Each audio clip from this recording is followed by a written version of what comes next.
لله الحمد لله وحده والصلاة والسلام على من لا نبي بعده أما بعد فأعوذ بالله من الشيطان الرجيم بسم الله الرحمن الرحيم سورة الشمس مكية والشمس وضحاها والقمر إذا تلاها قسم ہے سورج اور اس کی تابانی کی، اور قسم ہے چاند کی جب وہ اس کے پیچھے پیچھے آیا۔ سامعین، آج ہماری سورہ الشمس کی آیت مبارکہ نمبر 2 تک کی تلاوت و ترجمہ کا شرف نصیب ہوا۔ سورہ الشمس یہ مکی سورہ مبارکہ ہے۔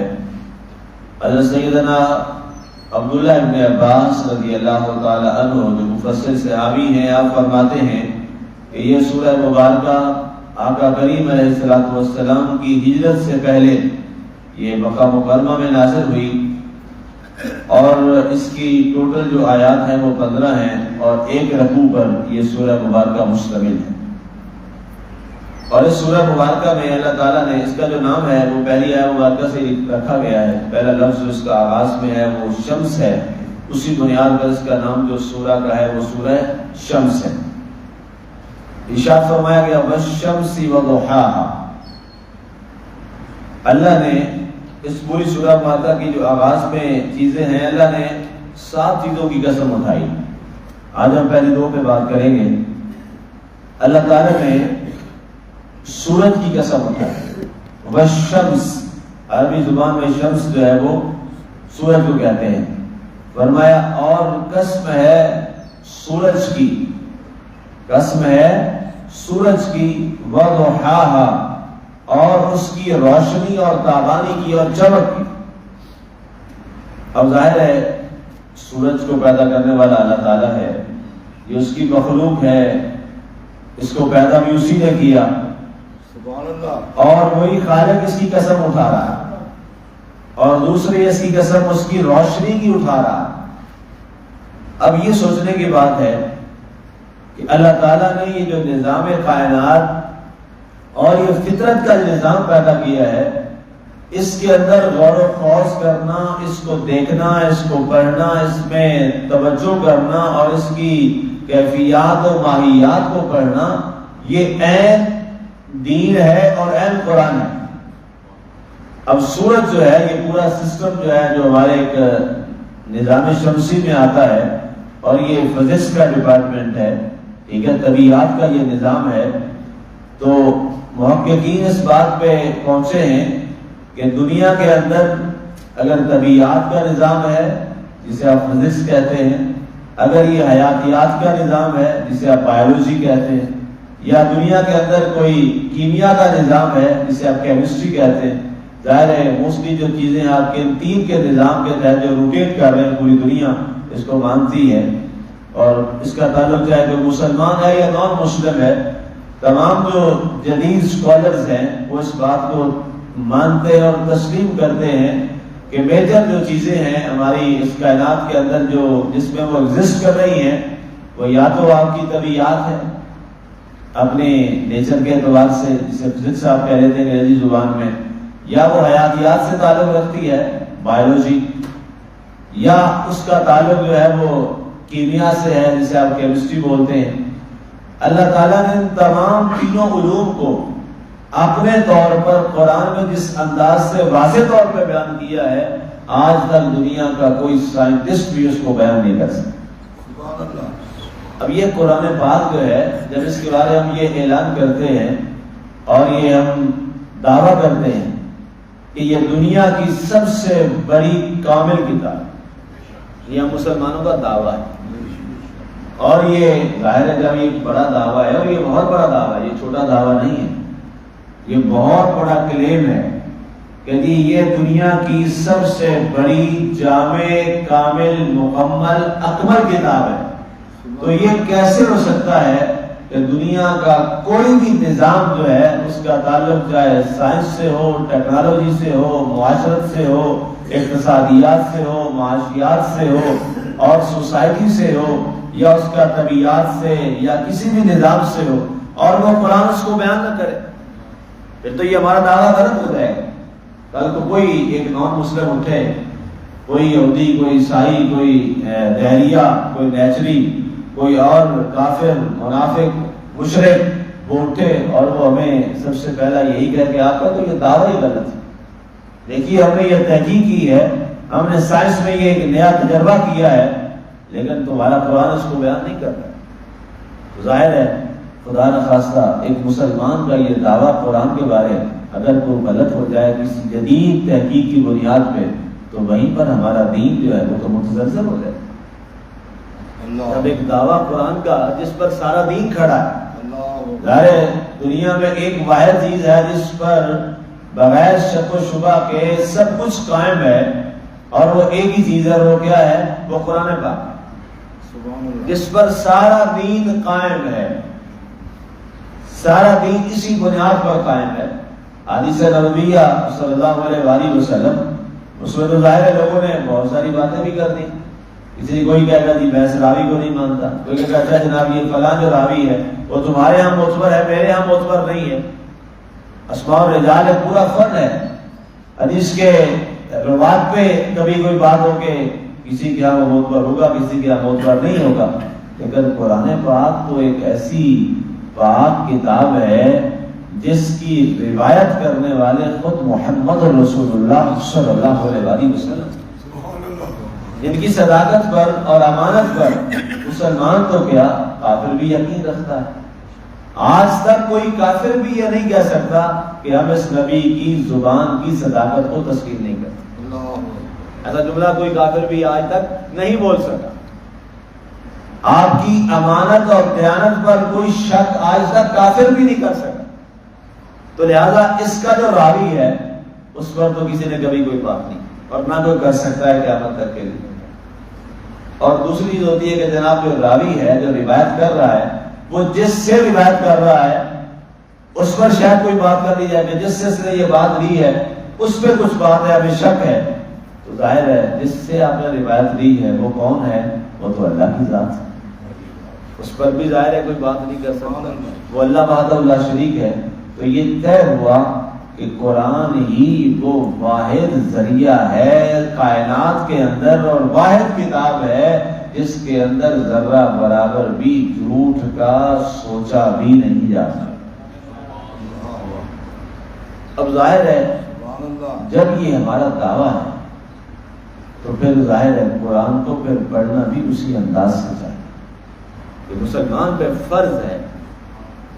کئی دفعہ ایسی چیز ہوتی ہے، خاص طور پہ ٹی وی پہ بیٹھے لوگ ہمارے سوال یہ کر دیتے ہیں، اور پھر جن لوگوں نے قرآن کو اس انداز سے نہیں پڑھا ہوتا اس وقت پھر مجھے تو خود بڑی کوفت ہوتی کہ اب انہیں یہاں یہ جواب دینا چاہیے تھا جو نہیں دے پائے.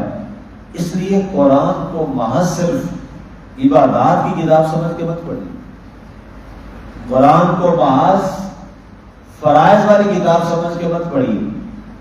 قرآن ایک وہ وسیع ترین ایک سمندر ہے جس کے ایک ایک لفظ کے اندر آپ غور و خوض کرتے چلے جائیں گے تو نئے نئے پہلو کھلتے چلے جائیں گے. سبحان اللہ. اب یہ جو آپ غور کریں، یہ سورہ شمس، یہ آپ گھر بھی جا کر ذرا اس پہ ٹائم نکالیے گا، اس کو دیکھیے گا، اس پہ غور کیجیے گا، آپ خود اس بات کی تصدیق کریں گے.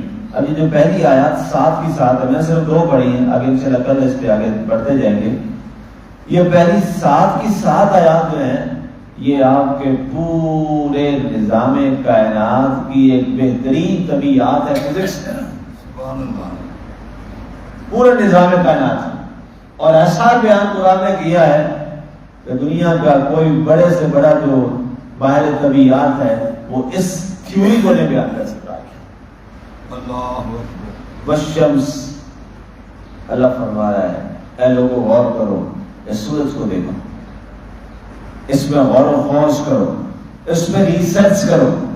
اب گویا ایک مسلمان جب ماہر طبیعت قرآن یہ سورج پر تحقیق کرتا ہے، دنیا یہ دیکھ رہی ہوتی ہے کہ شاید یہ ایک سائنسدان ہے جو طبیعت کا ماہر ہے، بہترین فزکس ہے، اور یہ اس پہ ریسرچ کر رہا ہے، تو شاید کوئی دنیا بھی عمل کر رہا ہے. مسلمان جب اس پر تحقیق کر رہا ہے تو قرآن بتاتا ہے وہ اللہ کے قرآن پہ عمل کرتے ہوئے عبادت کر رہا ہے. سبحان اللہ. تو یہ قرآن نے کچھ فرمایا, پوری سورت کا نام اسی پر ہے, سورۃ الشمس. اب سورت میں کیا غور و خوض ہے؟ فرمایا سب سے پہلے تو یہ دیکھو کہ یہ سورج ایک نظام کے تحت طلوع ہوتا ہے, ایک نظام کے ساتھ اپنی حرکت مکمل کرتے ہوئے غروب ہو جاتا ہے. سب سے پہلے یہ نشانی ہے, اور یہ اس بات کی دنیا میں ظاہر ہے سورج ایک واحد و ایسی واضح کھلی نشانی ہے جس کو ساری دنیا تسلیم کرتی کہ نہیں جی سورج ہے. سورج کبھی انکار تو کسی نے نہیں کیا, چاہے مسلمان ہے, کافر ہے, مشرک ہے, نیچری ہے, مانتا ہے اللہ کو اور نہیں مانتا, یہ تو مانتے ہیں سارے کے ساری کائنات میں سورج کا وجود ہے, یہ تو طے ہے, اس پر کسی نے کوئی کلام کبھی نہ کیا ہے نہ انکار کیا. جب سورج کو اللہ فرماتا کہ جب اس کی باقاعدہ وضاحت فرمائی, اس کے راوی ابن عباس ہے کہ آپ نے فرمایا جب اس کو تم دیکھو ایک نظام کے تحت یہ طلوع ہوا, چلتا چلتا ایک نظام کے تحت یہ غروب ہوا, اور اسی کے اوقات میں مختلف تمہارے موسموں کی تبدیلی اور وقت اور اوقات کی تبدیلی اور روشنی, یہ ساری ایک مضبوط نظام کے تحت جب چلتی ہے تو یہ اس بات کا عملی ثبوت ہے کہ اس کائنات کو چلانے والا ایک اللہ وحدہ لا شریک. یہ توحید کی سب سے بڑی دلیل. اگر فرمایا وضحاہا, اور اس کی روشنی پہ غور کرو. سورج جو ہے ظاہر وہ جب ٹکیا ہے, ایک سالڈ ہے, ایک وہ ٹھوس مادہ ہے, سائنس کی زبان میں اس کو یہی لفظ بولتے ہیں. اب لیکن اس میں سے جو چیز نکل رہی ہے وہ کیا ہے؟ وہ ہے اس کی روشنی. آپ رات کو لائٹس لگائیں, بڑی سے بڑی دنیا کی جو سب سے بڑی لائٹ ہے وہ آپ لے آئیں, تو جہاں لگائیں گے صرف وہیں روشنی ہوگی, باقی جگہ پہ تو روشنی نہیں ہوگی. آپ کے یہاں سب سے بڑی لائٹس قذافی اسٹیڈیم میں لگی ہوئی. قذافی اسٹیڈیم میں جب لائٹس آن ہوتی ہیں, یہاں لائٹ نہ ہو تو گوپال نگر میں روشنی ہوتی ہے؟ نہیں ہوتی نا جی, اندھیرا ہوتا ہے. اس کا کیا مطلب ہوا کہ دنیا کی جتنی بڑی بڑی لائٹس بھی آپ لگا لیں وہ محدود ہے اس جگہ تک جہاں تک اس کا حدود اربع ہے, جو اس کی رینج ہے اس تک ہے, اس کے بعد وہ بیکار اور کچھ بھی نہیں ہے. لیکن یہ کیا ایک ایسی لائٹ ہے کہ جب یہ طلوع ہوتا ہے تو برابر اس پورے علاقے کو روشن کر دیتا ہے, پورے پاکستان کو روشن کر رہا ہے.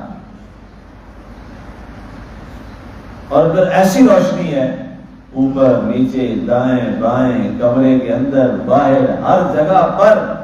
کیا پاور ہے اس کی روشنی کی کہ وہ سارے اندھیروں کو چیرتی ہوئی اس نظام کے اندر ایسی داخل ہوتی ہے کہ وہ سارے اندھیروں کو, تاریکیوں کو ختم کر کے اسے ایک عیاں روشنی میں تبدیل کر دیتی.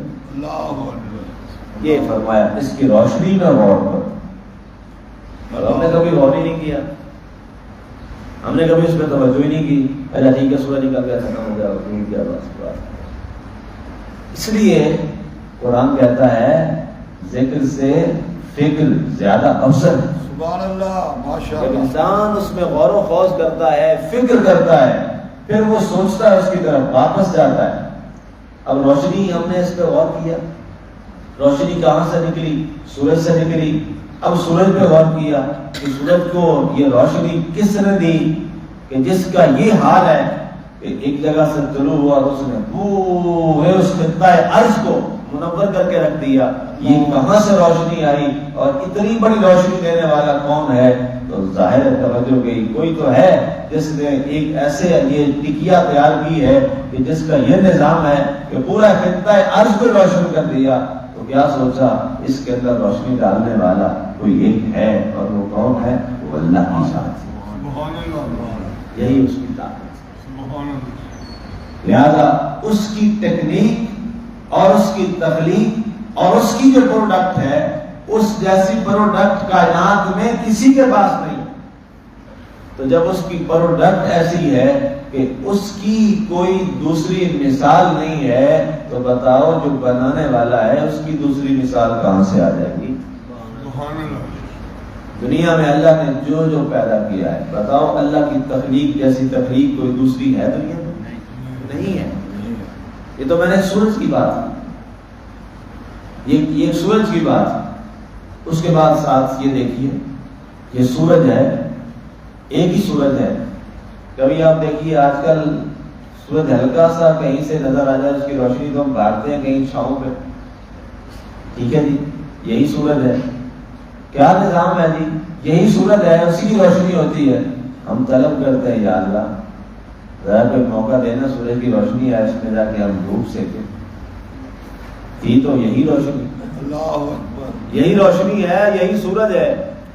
کیا کیفیت بدلی اس مالک نے کہ اس کی ہلکی سی روشنی برداشت نہ ہوئی اور چھاؤں میں دوڑ گئے، سائے میں دوڑ گئے۔ یہی سورج ہے، اسی کی یہی روشنی ہے، اور طلب کرتے ہیں چھت پہ جا کے یا تھوڑی سی دھوپ سیک لیں۔ یہ تاثیر بدلنے والا کون ہے؟ سبحان اللہ، کیا سردیوں کا سورج اور ہوتا ہے یا گرمیوں کا اور ہوتا ہے؟ اللہ اکبر، سورج سردیوں کا بھی وہی ہے، سورج گرمیوں کا بھی وہی ہے، روشنی گرمی کی بھی وہی ہے، روشنی سردی کی بھی وہی ہے، لیکن کیا ہے کیفیات بدلی کس نے؟ مالک نے۔ ایک وقت یہ تھا کہ اس سے ڈر رہے تھے، ایک وقت یہ تھا کہ اس کی تلاش میں چھت پہ چڑھ گئے، چٹیل میدان میں آ گئے اس کو لینے کے لیے۔ یہ ہے اس کی روشنی میں غور کرو۔ اللہ نے فرمایا اس ایک ہی چیز کے اندر اس کی تاثیر کو جو تبدیل کرنے والا کون ہے؟ یہ اللہ کی ذات ہے، یہ مالک کی ذات ہے۔ پھر فرمایا یہی سورج اور اسی کی روشنی، اس نے کیا کیا؟ تمہارے زمین پر تمہارے اناج کا سارا نظام ہم نے سورج کی روشنی میں رکھا۔ گندم میں آپ جتنا پانی لگا لیں، اس کو اچھی کھاد دے لیں، سب تیار کر لیں، بتائیے سورج کی روشنی نہ آئے تو کیا وہ پک کر تیار ہو سکتی ہے؟ نہیں تیار ہو سکتی۔ دنیا کے جتنے پھل ہیں آپ کے، آج پوری جو باٹنی ہے اس پر تحقیق کر چکی ہے کہ جب تک سورج کی روشنی کی جو کرنیں ہیں وہ پھلوں پہ نہ پڑیں تو پھلوں میں مٹھاس کا ذائقہ ہی نہیں پیدا ہو سکتا۔ اللہ اکبر، یہ آج آپ کی سائنس پہ تحقیق کر رہے ہیں، باٹنی کے لوگ آج یہاں پہنچے، اللہ اکبر، اور آج یہ دنیا اس تحقیق پہ پہنچی ہے کہ اگر سورج کی یہ جو گرمی کی شدید لہریں ہیں اور شدت ہے گرمی کی، یہ گرمی بھی اللہ کی نعمت ہے، یہ گرمی بھی اللہ کی نعمت ہے۔ کہتے ہیں اگر یہ گرمی اور سورج کی سخت شعاعیں نہ ہوں تو ایسے یہاں پر آرتھروپیڈک کے یہ چھوٹے چھوٹے سیٹس جو ہوتے ہیں، یہ کیڑے مکوڑے پیدا ہو جائیں کہ آپ کے کھانوں تک وہ ہر چیز کو زہریلا کر دیں، اور آپ اگر ایک کھانے کا لقمہ بھی کھائیں گے تو اس کے اندر بھی زہر ہوگی۔ فرمایا یہ سورج کی روشنی ہے جو ان تمام چیزوں کی زہر کو ختم کرتی ہے اور تمہارے کھانے پانی پینے کی چیزوں کو پاک اور صاف بنا دیتی ہے۔ سبحان اللہ، گرمی ماشاء اس پہ بھی میں آنے سے پہلے پڑھ رہا تھا، کتنے کیا اس پہ تحقیق لکھی سائنس والے لوگوں نے۔ اور ظاہر ہے یہ ٹاپک چونکہ سائنس کا ہے تو اس کو سائنسی انداز سے بھی پڑھنا چاہیے۔ والشمس وضحاها، اور یہی سورج کی روشنی ہے جس کی بنیاد پر آپ کے اوقات کا تعین ہوتا ہے، جو سب سے بڑی بات ہے، سب سے بڑی بات سورج کی روشنی آگے وقت کا تعین کر دیتی ہے۔ یہی سورج کی روشنی ہے کہ جس کی بنیاد پر آپ کے سمندروں کے جو آبدوز ہیں انہیں تیار کیا جاتا ہے۔ دنیا کی لیٹسٹ جو تحقیق آئی ہے کہ سمندروں کے نیچے جا کے آپ، پانیوں کے نیچے جا کے آپ سفر کرتے ہیں، اس کا سارا نظام کس پہ کھڑا ہے؟ اس سورج پہ کھڑا ہے۔ ڈائریکشن آپ کو یہ دیتی، اطراف کا تعین یہ کرتی۔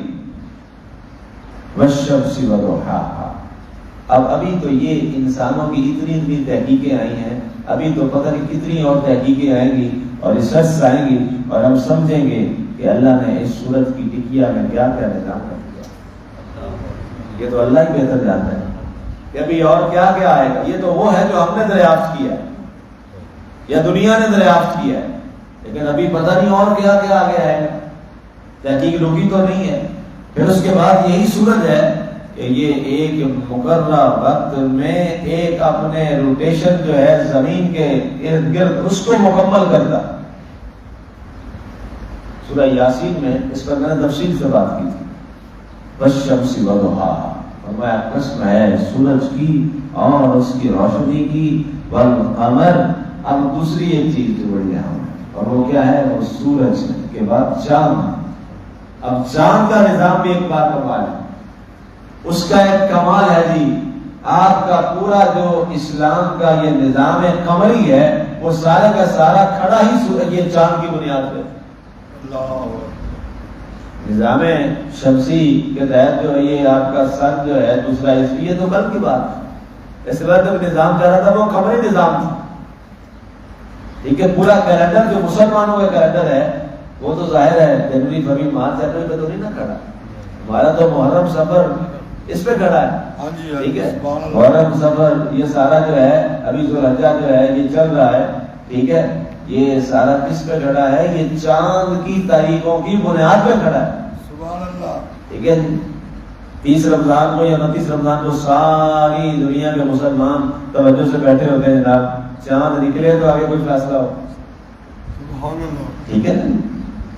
چاند کے بنیاد پہ روزہ رکھا جاتا ہے، چاند کی بنیاد پہ روزہ چھوڑا جاتا ہے، چاند کی بنیاد پہ قربانی کے دن کا تعین ہوتا ہے، چاند کی بنیاد پہ اس کے نئے سال کا فیصلہ ہوتا ہے۔ سبحان اللہ، ماشاء اللہ۔ یہ پورا نظام کہاں پہ ہے، قمری سسٹم آپ کا سارا اس پر کھڑا ہے۔ اب پھر اس کے بعد اس چاند کی روشنی جو ہے اس کے کیا اثرات ہیں، اور رات کے اندر جو آپ کو بہت ساری چیزیں، خاص طور پہ یہ وہ ستارے جو اس سے روشنی حاصل کرتے ہیں، آپ کی جو طلوع سحر ہے وہ ساری کی ساری، جیسے ابھی اذان آئی صلاۃ فجر کے لیے، صبح صادق ہوئی، اب 2 صبح ہوتے، ایک صبح کاذب ہے، ایک صبح صادق، ٹھیک ہے۔ صبح کاذب کا تعین بھی چاند اور ستاروں نے کیا، اور صبح صادق کا تعین بھی چاند اور ستاروں نے کیا۔ کہاں یہ گھڑیاں شڑیاں کچھ بھی نہیں ہوتا تھا، یہ کیا ہے، یہ تو یہ ساری گھڑیاں تو تیار ہی اسی ستاروں کی بنیاد پہ ہوئی، اسی سورج اور چاند کی بنیاد پہ ہوئی۔ گھڑی کا وجود تو اپنا ذاتی کچھ بھی نہیں ہے، اس کی بیس کس پہ ہے، سورج اور چاند پہ۔ گھڑی کا تو اپنا کوئی وجود نہیں ہے، یہ دنیا کہاں چلی، یہ اسی نظام پہ کھڑی۔